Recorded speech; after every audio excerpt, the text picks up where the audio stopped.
मैं हिंदी शिक्षक अंजनी कुमार तिवारी इस वीडियो में अपने कक्षा 8 के अच्छे विद्यार्थियों को उनकी पाठ्य पुस्तक बसंत भाग 3 पाठ 6 भगवान के डाकिए प्रश्नोत्तर इसका बताने चल रहा हूँ। इसके रचनाकार हैं रामधारी सिंह दिनकर। मेरे प्रिय विद्यार्थियों, मुझे पूरा भरोसा है हमारे विद्यार्थी YouTube चैनल पर इस वीडियो को देख करके पूरा लाभ उठा रहे हैं। कक्षा 8 के बहुत अच्छे विद्यार्थी हैं, मुझे गर्व है मैं उनका शिक्षक हूँ और मुझे पूरा भरोसा है कि इस वीडियो को पूरा देखेंगे। और एक आग्रह करना चाहता हूँ कि आप उस चैनल पे कमेंट के माध्यम से बताएंगे वीडियो कैसा लगा। पढ़ता हूँ, बहुत अच्छा पाठ है, इसका प्रश्नोत्तर बताने चल रहा हूँ। जरूर कमेंट बॉक्स में अपना कमेंट लिखिएगा, तब मुझे भरोसा होगा मेरा विद्यार्थी मेरी वीडियो को देख करके उसका लाभ ले रहा है। घर को ही विद्यालय समझ करके मन से पढ़िए, समय जो बीत जाएगा लौट के नहीं आएगा। भगवान के डाकिए, भगवान के डाकिए हैं कौन? देखो प्रश्नों के माध्यम से। पिछली वीडियो मैंने इसका भावार्थ बताया है कविता का, जरूर पढ़िएगा, प्रश्न को देखिएगा, बिल्कुल समझ में आ जाएगा। पहला प्रश्न है, कवि ने पक्षी और बादल को भगवान के डाकिए क्यों बताया है? स्पष्ट कीजिए। भगवान के डाकिए क्यों बताया है बादल पक्षी को? स्पष्ट कीजिए क्यों बताया है?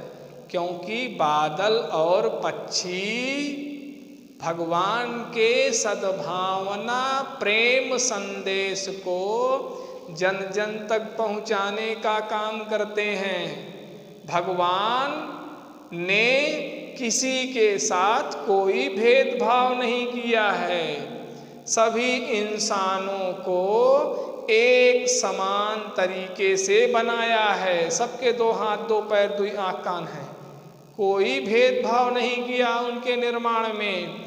यहाँ जो बंटवारा किए हैं हम लोग किए हैं, भगवान बंटवारा नहीं किए। भगवान के इस सद्भावना संदेश को मनुष्य नहीं पहुँचाता। कौन पहुँचाते हैं? बादल पहुँचाते हैं और पक्षी पहुँचाते हैं। स्पष्ट हो गया ना कैसा संदेश पहुँचाते हैं? सद्भावना संदेश, प्रेम का संदेश, भाईचारे का संदेश कि आपस में बंटवारा करके युद्ध मत करो, मिलजुल करके रहो। यही सद्भावना का संदेश बादल और पक्षी पहुंचाते हैं। मेरे कक्षा 8 के अच्छे विद्यार्थी समझ गए, लिख लेंगे, अपने शब्दों में लिखेंगे।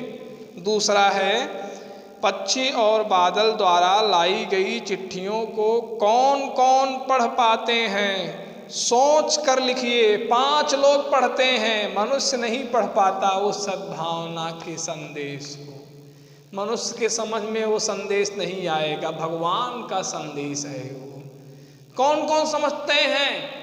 पक्षी समझते हैं, पशु समझते हैं, नदी समझती है, पहाड़ समझता है, एक और कौन समझता है? बादल।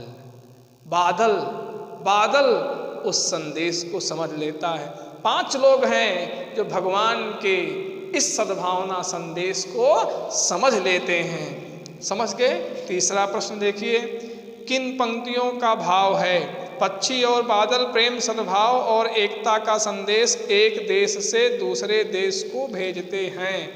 पहला काव्यांश पूरा, पक्षी और बादल ये भगवान के डाकिए हैं जो एक महादेश से दूसरे महादेश को जाते हैं। हम तो समझ नहीं पाते हैं मगर उनकी लाई चिट्ठियाँ पेड़ पौधे पानी और पहाड़ बाँचते हैं। दूसरा है, प्रकृति देश देश में भेदभाव नहीं करती।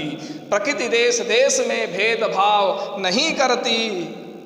एक देश से उठा बादल दूसरे देश में बरस जाता है, कोई भेदभाव नहीं करती। एक देश से उठा बादल दूसरे देश में बरस जाता है। ये पंक्ति का भाव कहाँ है? ये है अंतिम, कविता की अंतिम पंक्ति खोल करके देखिएगा, जहाँ लिखा है, एक देश का भाप और एक देश का भाप दूसरे देश में पानी बनकर गिरता है। यही पंक्ति का वो भावार्थ है। ये और एक देश का भाप दूसरे देश में पानी बनकर गिरता है।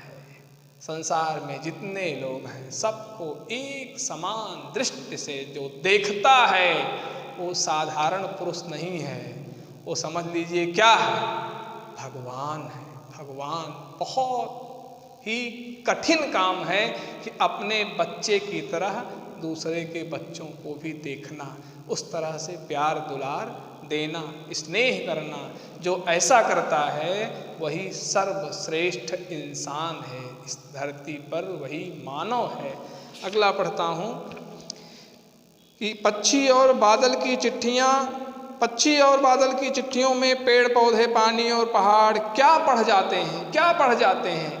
भगवान के सद्भावना संदेश को पढ़ जाते हैं। ईश्वर के द्वारा भेदभाव रहित विचारधारा को पढ़ जाते हैं। ईश्वर के द्वारा भेजे गए प्रेम और भाईचारे के संदेश को पढ़ जाते हैं। अगला प्रश्न देखिए, एक देश की धरती दूसरे देश को सुगंध भेजती है, कथन का भाव स्पष्ट कीजिए।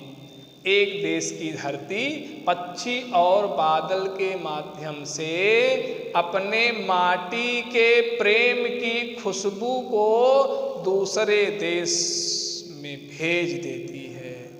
प्रेम प्रेम प्रेम संदेश, एक देश की माटी दूसरे देश को प्रेम का संदेश भेजती है, भाईचारे का संदेश भेजती है।